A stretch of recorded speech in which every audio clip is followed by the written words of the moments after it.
नारायणं नमस्कृत्य नरं चैव नरोत्तमं देवीं सरस्वतीं व्यासं ततो जयमुदीरये। जय श्री राधे, जय श्री कृष्ण। आज फिर प्रश्नोत्तरी कार्यक्रम में आप समस्त भक्तों का बहुत बहुत स्वागत और साथ ही आपके प्रश्नों का भी। आपके मन में भी यदि धर्म अध्यात्म को लेकर के किसी भी प्रकार का कोई प्रश्न है, और खासकर मैं बताना चाहूँगा सनातन धर्म को लेकर के यदि कोई बात आपकी समझ में नहीं आ रही है या आपको गलत लग रही है, तो इस कार्यक्रम से जुड़ करके आप अपनी शंका का समाधान करा सकते हैं। आज फिर आपके प्रश्नों का उत्तर देने के लिए हमसे जुड़े हैं 108 कुटिया बरसाना से ही अपने संत अद्वैतदास जी महाराज और साथ में हमारे राधा शरण जी। आओ प्रश्न लेते हैं। आज का प्रथम प्रश्न है, वीर गति क्या धर्म अधर्म के अंतर के परे वीरता से लड़कर मरने वाले हर वीर को मिलती है?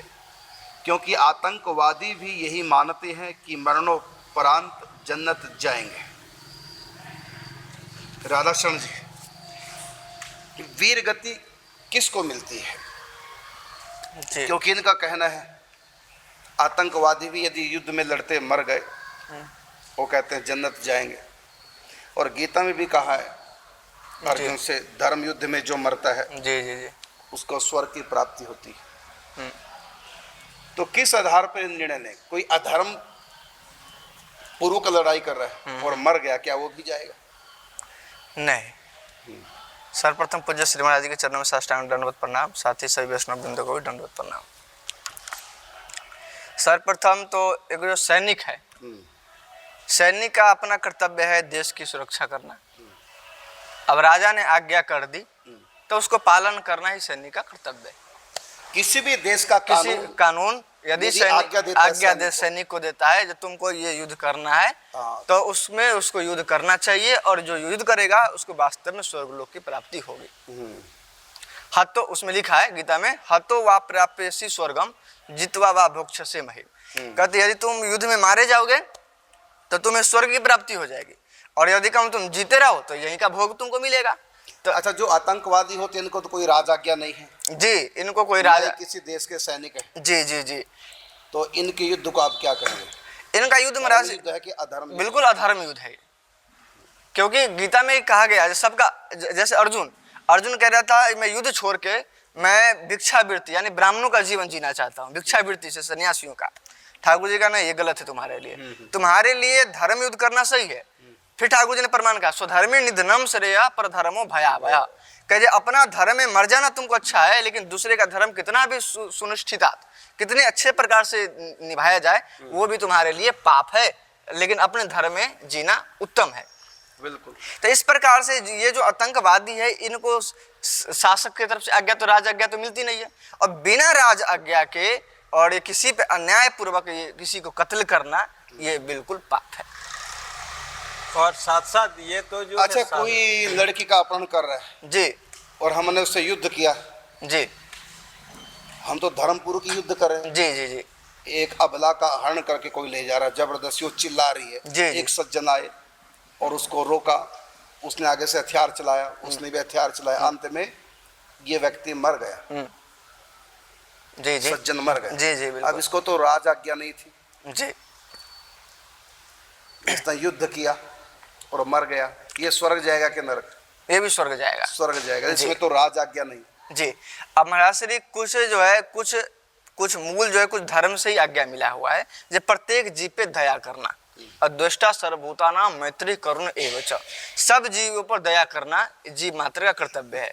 ये भी राज आज्ञा है, ये भी राजी आज्ञा है। बिल्कुल, ये भी कानून है। कानून जी, ये भी कानून है। और अच्छा, उसको सरकार दंड नहीं देगी यदि वो जीत जाता, जी जी जी, उसको इनाम देती। जी बिल्कुल बिल्कुल, हाँ हाँ बिल्कुल ठीक है, बिल्कुल सही है। ऐसा कई बार आता है ना, हाँ, तो राष्ट्रपति से उसको इनाम दिलवाया था। जी जी, बहुत बड़ी वीरता काम। जी जी जी जी, ये आवश्यक नहीं कि राज आज्ञा भी। जी जी जी, बिल्कुल। कोई भी धार्मिक चीजें तो अच्छा ही होता है वो तो। क्योंकि उस व्यक्ति का जो हिंसा मन में नहीं थी, जी। वो जो एक स्त्री के ऊपर अत्याचार हो रहा था उसको रोकने का उसके मन में वो था विचार, जी बिल्कुल। न कि मारना। जी हिंसा मन में नहीं थी। जी जी। वो तो युद्ध में मारा गया या मर गया या मार दिया गया, वो अलग चीज है। बाकी वो तो उसने तो धर्म युद्ध किया था, धर्म के अनुसार। जी जी। और इसके लिए राजाज्ञा भी है, अर्थात कानून भी कहता है जी किसी के ऊपर भी अत्याचार हो रहा है उसको रोकना कानून का धर्म है। अभी जैसे अभी कुछ समय पहले श्रद्धा थी, क्या नाम था उसका, उसको चाकुओं से गोंद दिया उसी के प्रेमी ने। जी जी जी जी। यदि कोई उसको उस समय छुड़ा देता जी जी जी। तो उसको इनाम मिलता। बिल्कुल बिल्कुल। अब ये थोड़ी कि पहले राज आज्ञा की वो करेगा कि मुझको आज्ञा मिले कानून की तरफ से। जी जी। कानून तो कहता है जहां भी कहीं गलत हो रहा है उसको सही करो, उसमें साथ दो हमारा। जी जी। पुलिस भी कहते हैं हमारा साथ दो, बिल्कुल बिल्कुल। कानून कहता है मेरा साथ दो। जी जी बिल्कुल। तो ये राजाज्ञा भी है। जी, जी। ये भी राजाज्ञा आज्ञा है बिल्कुल। बिल्कुल। हम कानून की मर्यादा में रह करके किसी का वध कर रहे हैं, और चाहे हमारा स्वयं वध हो गया, जी गए तो सरकार इनाम देगी, मर गए तो भगवान इनाम देगा, स्वर्ग मिलेगा धर्म पूर्वक। क्योंकि धर्म की जो मर्यादा बड़ी सूक्ष्म है। कहा ना कि कर्म गहना ही कर्मणो गति, कर्म की गति बड़ी गहन है। तो इसलिए हमको शास्त्रों को अच्छी प्रकार से सीख लेना चाहिए, समझ लेना चाहिए कि शास्त्र क्या कहते हैं। शास्त्र और राज आज्ञा, कि मेरा एक अभी प्रश्न मेरे मन में उठा है, शास्त्र आज्ञा और राज आज्ञा यदि परस्पर विरुद्ध हो तो क्या करना चाहिए, किसकी बात माननी चाहिए? शास्त्र ये भी कहते हैं कि राज आज्ञा मानो। जी। यदि राज आज्ञा शास्त्र आज्ञा के विरुद्ध हो तो क्या करना चाहिए? इसमें तो वैसे कई बातें बहुत गहन होती हैं, कई बातें, लेकिन शास्त्रों में ऐसा भी आया है जब कई व्यक्तियों ने अपने राज्य को छोड़ के दूसरे राज्य में चले गए, माने जहाँ का राजा बहुत अत्याचारी अन्यायी हो, अधर्म को बढ़ाने वाला हो, तो उस राजा की आज्ञा को त्याग देना ही उत्तम है। जी बिल्कुल। दरअसल कानून की आज्ञा नहीं थी, राजा का स्वयं को मन माना, अपना मनमानापन है। हाँ बिल्कुल जी। क्योंकि राजा का अर्थ है जो रंजन करता है, उसी का नाम राजा। अर्थात जो प्रजा के लिए, राजा तो प्रजा के लिए बनता है, प्रजा की भलाई के लिए राजा जो कानून बनाए उन कानून का हमको पालन करना चाहिए। जैसे वर्तमान की एक बहुत बड़ी समस्या है, वर्ल्ड की समस्या है, और भारत की तो सबसे बड़ी समस्या है, वो है जनसंख्या। इस पर नियंत्रण करना चाहिए। जी जी जी जी। अभी कानून तो नहीं बना है, लेकिन फिर भी यदि कोई अपने ऊपर संयम करता है, नियंत्रण करता है, तो अच्छी बात है, क्योंकि इस समय जनसंख्या बहुत अधिक है। जी, जी। लेकिन ये जनसंख्या कानून हम तो कहते हैं लाओ भाई, क्योंकि बहुत बड़ा विस्फोट होने जा रहा है भारत में। और भारत की भूमि कोई अधिक नहीं है। जिस समय भारत आज़ाद हुआ था 40 करोड़ थे। जी जी जी। अब देखो 140 हो गए, तो धरती उतनी, धरती तो बड़ी नहीं हुई। तो जनसंख्या नियंत्रण कानून सरकार पता नहीं क्यों नहीं बना रही, कब बनाएगी। लेकिन हाँ, अब की बार यदि मोदी जी जीत गए तो कानून आएगा, और बहुत जल्दी आएगा। इससे हमारा धर्म बनता है सरकार को, हाँ, कि हम ऐसी सरकार का साथ दें जो जनसंख्या नियंत्रण कानून बनाने को तैयार है। ऐसी सरकार आनी चाहिए। यदि नहीं आई तो बहुत बुरा होगा, बहुत बुरा। वर्ल्ड का मैं कहता हूँ सबसे बड़ा एक्सीडेंट होगा यदि जनसंख्या नियंत्रण कानून सरकार नहीं लाई। हमारी मांग है। बिल्कुल। तो राज आज्ञा का अर्थ ये नहीं कि राजा मनमानी करे, हम कुछ भी करें। और ये तो एक प्रकार समाज की आतताई है। हाँ। वो तो आतंक फैलाते हैं, उसके साथ वीरों की यार ये जो है तुलना नहीं हो सकता है। अब महाराष्ट्री आता है ये तो रक्षा करते हैं, वो आतंक वो युद्ध थोड़ी करते हैं, वो युद्ध थोड़ी करते हैं। और साधारण जीवों कोई तो युद्ध तो होता है आमने सामने का। वो काहे के युद्ध, वो तो उसको डकैत कहेंगे। ऐसा काम तो डकैत भी करते हैं। और वो साधारण जनता के पब्लिक के ऊपर वो अत्याचार करते हैं। बिल्कुल। तो बिल्कुल निर्दोष के ऊपर अत्याचार करते हैं। तो ये उसको वीर थोड़ी वो युद्ध भी नहीं है हमारा, तो युद्ध भी नहीं, युद्ध नहीं है, उसको युद्ध कह ही नहीं सकते हैं। युद्ध तो जो बीरो की होता है। बिल्कुल। ये तो पीठ पीछे से वार करते हैं, चोरी छुप करके वार करते हैं। चोरी छुप कर चोर किसी के घर में घुस गया, जैसे अश्वत्थामा ने वो 5 पांडव के पुत्रों के ऊपर, उसको तो युद्ध नहीं कहेंगे, उसको तो आतंकवादी कहा है। आतताई कहा। आतताई का मतलब आतंकवादी। तो आतंकवादी युद्ध नहीं करते। जैसे अश्वत्थामा ने युद्ध थोड़ी किया था 5 पांडवों के पुत्रों के लिए। जी जी जी। वो तो चोरी से आए और मार के चले गए। जी, ये तो युद्ध नहीं है। जी जी जी। ये तो डरपोक लोगों के लक्षण है। और वो युद्ध की उदाहरण दिया है भागवत में भी है, जैसे बीतासुर और इंद्र के साथ हुआ था। बिल्कुल। इंद्र ने वज्र छोड़ दिया, बीतासुर बोला उसको उठा और मुझे मार। इस मारने से अगर तू जीत जाएगा तो तू राजा हो जाएगा इंद्र की, और मैं मर जाऊंगा, मैं जीतूंगा तो ऐसे मैं चोर डकैत आते हैं, लूट ले जाते हैं, मार भी जाते हैं, उसको युद्ध थोड़ी उसका कहेंगे। युद्ध थोड़ी वो कहा युद्ध जाए। थोड़ी है। युद्ध में यदि डाकू मर गया तो स्वर्ग थोड़ी जाएगा, वो युद्ध थोड़ी है। इसलिए हमारे यहाँ तो युद्ध की भी नीति है तो पूरी। आतंकवादी जो करते हो युद्ध नहीं होता, जी। इसलिए इनको जन्नत स्वर्ग कैसे मिल सकता है? फिर तो डाकू को भी स्वर्ग मिलना चाहिए, अगर डाकू मर गए उसमें। वो युद्ध थोड़ी है, वो तो एक प्रकार घोर अपराधी और पापी है। आतताई, गीता में कहा आतताई। अगला प्रश्न लेते हैं। आपका प्रश्न है कि मेरा ऑपरेशन होने वाला है घुटने का, और अस्पताल में दीक्षा का नियम कैसे करूंगी? ऑपरेशन के समय कंठी भी निकाल देते हैं, क्या माला से अस्पताल में नियम कर सकते हैं? बिल्कुल कर सकते हैं, जैसे आपसे निभे। और हॉस्पिटल में ऑपरेशन से पहले जब तक आपको बेहोशी का इंजेक्शन न लगे तब तक अपना नियम कर लो। और यदि ऐसी स्थिति में कभी नियम ना हो तो टूटता नहीं, उस नियम को टूटा नहीं माना जाता, क्योंकि आप होश में नहीं है। होश हवास में समय है, लापरवाही पूर्वक और काम करते रहे, अंत में भूल गया किया नहीं, तब कहेंगे नियम तोड़ दिया, नियम टूट गया। लेकिन ऐसी स्थिति में तो कहा आपत्काले मर्यादा नास्ति, ये तो विपत्ति काल है। फिर भी आप कोशिश करेंगे, ऑपरेशन से पहले आप अपने पूरे नियम करके फिर ऑपरेशन थिएटर में जाओ। अगर उसमें माला भी मना कर दे, डॉक्टर माला मना कर देते हैं तो मन ही मन करते रहे। मन ही मन करते हो, जब तक आपको होश है तब तक आप करते रहिए। अगला है कि सूक्ष्म शरीर और कारण शरीर किन तत्वों से बना? यद्यपि हम बता चुके हैं, लेकिन फिर दोबारा से प्रश्न आ गया। आप बताएंगे सूक्ष्म शरीर और कारण शरीर किन तत्वों से मिलकर बना? सूक्ष्म से बता दो। अभी 5-4 दिन पहले प्रश्न आया था, इसका विस्तार से उत्तर दिया था। सूक्ष्म शरीर जो है ये 5 कर्मेंद्रिया, 5 ज्ञानेंद्रिया और मन बुद्धि जो है इसको सूक्ष्म शरीर बोलते हैं। और अविद्या जो है जिसके कारण जीव मन जो कारण है, इसका ये आत्मा का जीव होने का जो कारण है, उसी को कारण शरीर माने अज्ञान को एक कारण शरीर कहा गया है, अविद्या को।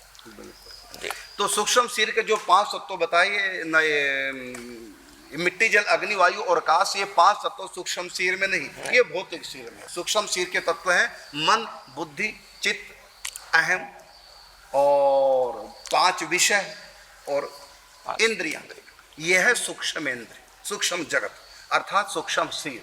तो ये इन 5 तत्वों से अलग है तत्व। अगला प्रश्न लेते हैं महाराज जी। आपका प्रश्न है कि यदि कोई भजन करने वाला व्यक्ति पतित हो जाए, जैसे अजामिल, इसमें अजामिल का नाम नहीं मैंने अपनी तरफ से कहा, जैसे यदि कोई भजन करने वाला व्यक्ति पतित हो जाए और भक्ति करना छोड़ दे, तो उसे छोड़ी हुई भक्ति पुनः कब प्राप्त होती है? अर्थात दोबारा कब वो भक्त बनेगा? अगर इसी जन्म में उसका दोबारा कोई सुधार कि रास्ता मिल गया, सत्संग मिल गया, बा वो जो दुष्संस्कार के कारण वो ये प्राप्त हुआ, छूट गया, तो वो अगर कट जाए तो इस जन्म में भी हो सकता है, और नहीं तो अगले जन्म की जन्मांतर की अपेक्षा रखता है। तो जहाँ से छोड़ा था वहाँ से उसका शुरू हो जाए। बिल्कुल, ये निश्चित बात है। कहा कि भक्ति बीज पलटे नहीं, चाहे बीते जन्म अनंत, ऊंच नीच कुल उपजे रहे संत के संत। जितनी भक्ति कर चुके हो, भक्ति कभी समाप्त नहीं होगी, वो भक्ति तो अंत में भगवान से मिलाएगी। हाँ, अभी भक्ति पूर्ण नहीं हुई है, तुम नास्तिक हो गए कुसंगवश और शरीर भी छूट गया, तो भगवत प्राप्ति तो नहीं होगी, लेकिन आपकी भक्ति नष्ट नहीं होगी। इस जन्म में सत्संग मिल गए या अगले जन्म में आप फिर वहीं से भक्ति प्रारंभ करेंगे। वही भावना जो आपकी भक्ति भाव जो आपका था और वो बाद में नष्ट हो गया, ऐसा लगता है आपको। भक्ति कभी नष्ट नहीं होती, केवल संस्कार सो जाते हैं। कुसंग में आकर के संस्कार या दुर्घटना से संस्कार सो जाते हैं, लेकिन मरते नहीं। फिर वो सत्संग लाभ प्राप्त करके संस्कार फिर जग जाते हैं, या कोई घटना ऐसी घटी जैसे कि अजामिल के साथ, या फिर अगले जन्म में वो भक्ति फिर वहीं से प्राप्त कर लेता है। उसी भक्ति भावना से फिर वो प्रेरित होकर के आगे बढ़ता है। बाकी कहा कि भक्ति बीज पलटे नहीं, चाहे बीते जन्म अनंत। ये अनादि चिन्मय अखंड है, इसको कभी विनाश हो ही नहीं सकता। भक्ति तो अंत में भगवान से मिलाएगी। हाँ, ये आपके हाथ में है कि खूब भक्ति करो, इसी जन्म में मिलाएगी। यदि लापरवाही करे तो कई जन्म लग जाएंगे, अलग बात है। बाकी जो आपने भगवान के लिए निष्काम भक्ति की, वो भक्ति आपको अंत में भगवत प्राप्ति कराएगी, नष्ट नहीं होती। और कर्म पाप या पुण्य सुख दुख मिलने के बाद समाप्त हो जाते हैं, लेकिन भक्ति समाप्त नहीं होती। यहाँ तक कि भगवान के मिलने के बाद भी भक्ति हमारी पराभक्ति में कन्वर्ट हो जाती है और अमर हो जाती है भक्ति। इसलिए कहा प्रेम क्या है, ये अमृत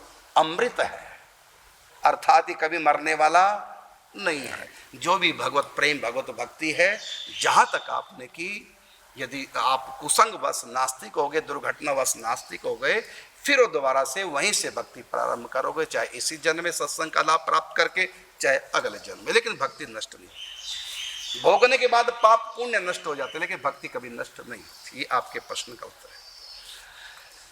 राधाशरण जी आपसे है कि अंश अवतार का मतलब क्या है? क्या हनुमान जी के शरीर में शिव जी की आत्मा का अंश है? ये अंश अवतार का जी महाराज। वैसे ठाकुर जी के बहुत प्रकार के अवतार हैं। अंश अवतार, अंशांश अवतार भी है, फिर कला अवतार है, आवेशा अवतार है, गुणा अवतार है ठाकुर जी के, मनवंतर अवतार है, कल्प अवतार। इस प्रकार से ठाकुर जी के अवतार के बहुत भेद है। लेकिन अंश अवतार उसको बोलते हैं जिसमें मुख्य रूप से साक्षात श्री कृष्ण से ही अंश जो है वो अवतार लेते हैं, उसको बोलते हैं अंशावतार। जैसे वो तो कृष्ण से अवतार ले, चाहे शिव से अवतार ले, चाहे बिल्कुल बिल्कुल अलग बात। लेकिन ये अंश अवतार का अर्थ आपने पूछा, क्या आत्मा का अंश आता है? नहीं। और ठाकुर जी से इसका मतलब ये है हमारा, जो ठाकुर जी में जो सायुज्य मुक्ति कर लिए, जो ठाकुर जी में लीन हो गए हैं सायुज्य भाव से, फिर उन्हीं से किसी एक आत्मा को जो है भेज दिया जाता है, वो अंश अवतार होता है। और एक ये अवतार होता है कि ठाकुर जी ही अपने कम गुणों को लेकर के, जी अपने कम गुणों को लेकर के यहाँ अवतार लेते हैं। बिल्कुल। महाराज जी आप थोड़ा स्पष्ट हाँ। ये जो है जैसे शास्त्र के अनुसार आता है षडैश्वर्य पूर्ण भगवान, जो स्वयं भगवान है, और वो जब समय के उस समय के अनुसार जब अवतार लेते हैं, उससे कुछ न्यूनधिक, मतलब भगवान वही होते हैं, वही होते हैं, भगवान अंश नहीं होते ना। केवल उसकी जो पावर है वो काम पूरा करके उस समय के कार्य के लिए संभाल लेते हैं। उस समय की जो परिस्थिति में है उसमें जितना पावर चाहिए वो उतना ही लेकर आते हैं। जैसे कम पावर लेके तो वो अंश हो गया, उनकी शक्ति का अंश हुआ। भगवान तो वही है, शक्ति का तारतम्य के लीलागत भेद है, तात्विक कोई भेद नहीं। प्रत्येक भगवान का अवतार, चाहे वो बराह अवतार है, मत्स्य अवतार, कच्छ अवतार, नरसिंह अवतार, ये सब पूर्ण ही अवतार है, अधूरा कोई नहीं। लेकिन राम जी को कहते हैं 12 कल अवतार, भगवान श्री कृष्ण को कहते हैं 16 कल अवतार। जब कह दिया राम ही कृष्ण है, फिर ये 12 और 16 का अंतर क्या रहा? कोई अंतर नहीं। 12 कल अवतार का सीधा सीधा अर्थ है कि भगवान राम ने पूर्ण अपनी शक्ति प्रकट नहीं की। एक नर की मर्यादा में भगवान इस दुनिया में है, तो वो मर्यादा जहां जहां से रोकती थी, पावर को प्रकट नहीं करने देती, क्योंकि उस मर्यादा के अंदर रहकर भगवान को पावर दिखा दी है। जैसे जनकपुर के नारियों ने कहा था कि राम जी को हम भी पति बनाना चाहते हैं। कहा ना कि कुंवारी तो फूली फिरे, ब्याही नीड़े हाथ, और गौने की मोने रही देख रूप रघुनाथ। तो सभी ने इच्छा की थी राम को पति रूप में प्राप्त करने के लिए, लेकिन राम जी की वो मर्यादा रोकती थी, नर की मर्यादा है। और एक पत्नी व्रत भी था, और एक पत्नी व्रत, यही नर की मर्यादा है। तो भगवान दरअसल नर की मर्यादा का पालन कर रहे हैं। यदि भगवान सबकी इच्छा पूरी करें श्री कृष्ण की तरह, तो नर की मर्यादा टूट जाती है। तो भगवान ने अपनी वो पावर को प्रकट नहीं किया। तो इसी प्रकार जो है वेणु माधुरी है, लीला माधुरी, प्रेम माधुरी, रूप माधुरी, ये भगवान श्री कृष्ण में 4 माधुरियां ऐसी हैं जो व्यक्ति को बिल्कुल मर्यादा को तोड़ है ना। तो लेकिन राम जी ऐसी मर्यादा को नहीं तोड़ते। तो राम जी कोई कम नहीं है, राम ही कृष्ण है, कृष्ण ही राम है। न राम 12 कला है और न कृष्ण 16, बल्कि बराबर है, लेकिन वो प्रकट नहीं की। जैसे उदाहरण के रूप में मैं 20 किलो वेट एक हाथ से आराम से उठा लूंगा। अब मैंने मोबाइल उठाया, अब बताइए मैंने क्या 20 किलो पावर उठाने वाली पावर लगाई? क्या नहीं, जितना 20 किलो वेट उठाने वाली पावर तो मैंने नहीं लगाई। तो मैंने मोबाइल उठा लिया पावर का, जितना, क्योंकि मैंने यहाँ कम इस्तेमाल पावर की, क्योंकि उठाना ही एक पावर था, तो मैं 20 पावर वाली वो पावर क्यों लगाऊंगा? इसी प्रकार भगवान भी जब जब इस दुनिया में आते हैं अनेक रूप धारण करके, तो वर्तमान परिस्थिति में कितनी पावर चाहिए बस उतने ही लेके आते हैं, ज्यादा नहीं। तो इसलिए नहीं तो भगवान की पूरी पावर क्या है कि भृगुटि विलास सृष्टि लय हुई, भगवान राम की पूरी पावर क्या है? भृगुटी विलास और सृष्टि लय हुई, ये पूरी पावर है। लेकिन तब भी रावण को जीतने में 80 दिन 72 दिन लगा दिए। और हनुमान जी की सहारा लेने पड़े। और हनुमान जी तो फूक मार के लंका को उड़ा दिए। पावर है हनुमान जी की पावर, लेकिन नहीं पूरी करते। शंकर जी है महाप्रलंकारी, शंकर जी, शंकर सुमन केसरी नंदन, नाश कर दे। हाँ, तो एक फूक मार करके पूरी लंका को उड़ा के पलट डाले समुद्र में। शंकर जी हैं महाप्रलंकारी, कालम महाकाल कालम कृपालम। लेकिन भगवान शंकर अपनी पूरी शक्ति लेके नहीं आए, राम सेवक के रूप में, भगत के रूप में आए। इसलिए भक्त के मर्यादा के अंतर्गत अपना खेल दिखाना, उससे ज्यादा पावर प्रकट नहीं करना। तो इसी को कहते हैं अंश अवतार। तो भगवान तो वही होते हैं, लेकिन केवल उनकी पावर का कुछ अंश आता है, पूर्ण नहीं लेके आते। इसी को कहते हैं अंशावतार। अगला प्रश्न लेते हैं।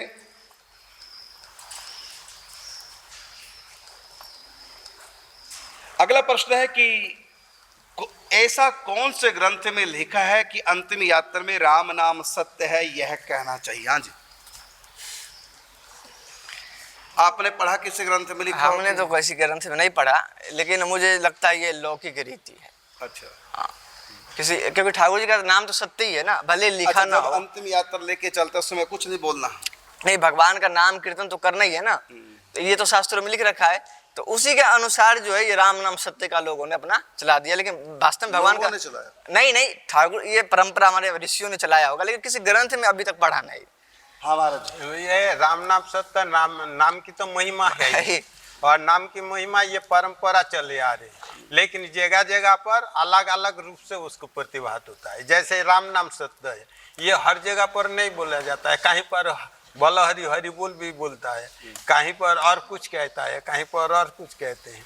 तो लेकिन ठाकुर जी के नाम लेते हैं। बिल्कुल, ये जो राम जी के उपासक यहाँ पर ज्यादा है, और राम जी के प्रभाव विस्तार। बिल्कुल, गरुड़ पुराण में आप पढ़िए प्रेत सर्ग में, तो वहां पर जो है लिखा हुआ है कि जब भी शव यात्रा जाती है भगवान का नाम कीर्तन करते चलो। बल्कि वहां शंख नगाड़ा क्या क्या उसमें सब करते, वहां नाम लेते हुए चलना है। तो हमारे शास्त्रों में लिखा है प्रभु का नाम लेते चलना है। अब राम नाम सत्य है, ये शब्द की बात तो मैं कहना चाहूंगा, रामचरितमानस में लिखा है कि उमा कहूँ मैं अनुभव अपना, सत हरि भजन जगत सब सपना। ये तो सब जगह कहा राम नाम सत्य है, एक तू सच्चा, एक तेरा नाम सच्चा। ये तो सब जगह हमारे ग्रंथों में कहा कि प्रभु का नाम सत्य है, परमात्मा सत्य है। तो उस समय जब अंतिम यात्रा चलती है तो संसार मिथ्या, दो ही चीजें हैं, परमात्मा सत्य है, परमात्मा का नाम सत्य है, संसार मिथ्या है। ये हमारे उपनिषदों में कहा जगन मिथ्या, और कैसे हो ब्रह्म सत्यम ब्रह्म सत्यम जगन मिथ्या। तो ब्रह्म अर्थात परमात्मा सत्य है, उनका नाम सत्य है, और जगत मिथ्या है। तो उस समय दरअसल प्रत्यक्ष में हर व्यक्ति को अनुभव हो जाता है शास्त्र की जो वाणी है कि राम नाम सत्य है। तो यहाँ अर्थ क्या है? राम और उनका नाम दोनों ही सत्य हैं। समझना, यहाँ राम और नाम दोनों कहा गया है। राम नाम सत्य है, अर्थात राम जी और उनका नाम सत्य है, क्योंकि इससे तो आगे भजन ही है साथी। हरि के भजन बिन अकेला रहेगा, अरे मन ये 2 दिन का मेला रहेगा, कायम ना जग का झमेला रहेगा। राम नाम सत्य है और सत्य बोलो गत्य है। ये दरअसल मुर्दे के सामने, क्योंकि हर समय व्यक्ति राम नाम की तरफ, भगवान की तरफ ध्यान नहीं देता, लेकिन आज सच्चाई खुल रही है सब लोगों के सामने, इसलिए वहां पर याद कराया जाता है। ऋषि मुनियों ने सदा से परिपाटी चला रखी है, उस समय सबको याद दिलाया जाता है कि देखो प्रभु का नाम ही सत्य है, यही साथ जाने वाला, बाकी सब छूट जाएगा। और गरुड़ पुराण के प्रेत सर्ग में राम नाम सत्य है, इसी के ऊपर पूरी व्याख्या की है अंतिम यात्रा की। और नामनामी भी अवैध है, नामनामी अवैध है। बिल्कुल, तो उस समय भगवान के स्मरण हो जाता है, जो जीव दुखी होकर जाता है। सब जगह लिखा हमारे शास्त्र, तो प्रभु का स्मरण करना चाहिए। बल्कि उस समय मुर्दा भी इशारे में कहता है, मुझको कंधों पर दिए लिए जात शमशान, एक दिन तुम भी जाओगे क्यों भूला नादान। तो कहा कि मुझको जलता देखकर क्यों भागत हो दूर, एक दिन तुम भी होगे जलने पर मजबूर। मुझको जलता छोड़कर, मुर्दा कहता है, मुझको जलता छोड़कर कहाँ जाते हो भाग, एक दिन वापिस आओगे यहीं लगेगी आग। एक राही घर से निकला, दिल में बहुत अरमान थे। एक तरफ था जंगल, उसकी दूसरी तरफ शमशान थे। चलते चलते पांव हड्डी पे आया, हड्डी के ये बयान थे, ओ राही तुम संभल के चलना, क्योंकि हम भी कभी इंसान थे। राम नाम सत्य है और सत्य बोलो गत है। राम नाम सत्य है, एक बंदा घट है। तो ये शिक्षा गरुड़ पुराण में दी है कि इस प्रकार से कीर्तन करो। और गरुड़ पुराण का पूरा प्रेसर्ग उसमें स्पेशल लिखा कि जब भी किसी की मृत्यु हो तो उस समय व्यक्ति थोड़ा गंभीर होता है, थोड़ा वैराग्य मन में होता है, क्योंकि अभी अभी घर से एक व्यक्ति सदा के लिए विदा हुआ है। तो ऐसी स्थिति में गरुड़ पुराण बताया जाएगा, सुनो बैठ करके। उस समय ज्यादा असर होता है, क्योंकि लोहे पे जब हथौड़ा मारते हैं असर होगा, लेकिन जब गर्म लोहे पर हथौड़ा मारते हैं तो पूरा असर होता है। इसी प्रकार उस समय गर्म होता है, अर्थात ज्ञान शमशान वैराग्य उस समय होता है। तो उस समय प्रेत सर्प का एक हथौड़ा लग जाए, क्योंकि जो लिखा हुआ है वही अभी अभी इस घर में घट है। क्या कि राम नाम सत्य है और सत्य बोलो तो गत है, अर्थात प्रभु का भजन करेंगे तभी उसकी गति है भगवान तक, नहीं तो दुर्गति है। ये राम नाम सत्य, इसी की व्याख्या प्रेत सर्ग में गरुड़ पुराण में। और जो मरने के बाद किसी के बैठाते हैं कि लोहा गर्म है वैराग्य का, अब इस पे ज्ञान का थोड़ा और मार दे तो जल्दी असर होता है। अगला प्रश्न लेते हैं, सर मैं बता दूं। अगला प्रश्न है कि हनुमान जी के अलावा पुण्य पुंज और कौन है? पहले तो पुण्य पुंज की व्याख्या सुने। लिखा कि पुण्य पुंज बिन मिल ही ना संता, जिनको संत मिले वो सब पुण्य पुंज। जिनको संत मिल गए वो सबके सब पुण्य पुंज, और जिनके जीवन में संत नहीं है वो सब अभागे हैं। रावण जब ही विभीषण त्यागा और भय विभव बिन तब ही अभागा।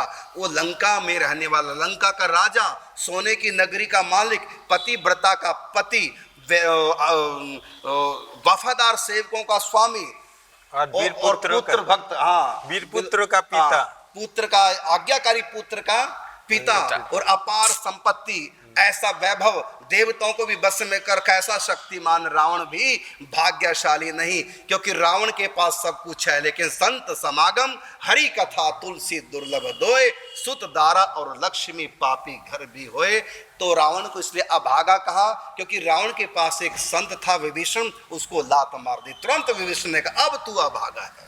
रावण जब ही विभीषण त्यागा और भय विभव बिन तब ही अभागा। और जिनको संत मिले तो वो सब पुण्य पुंज, उनके लिए कहा गया कि पुण्य पुंज बिन मिलहि ना संता।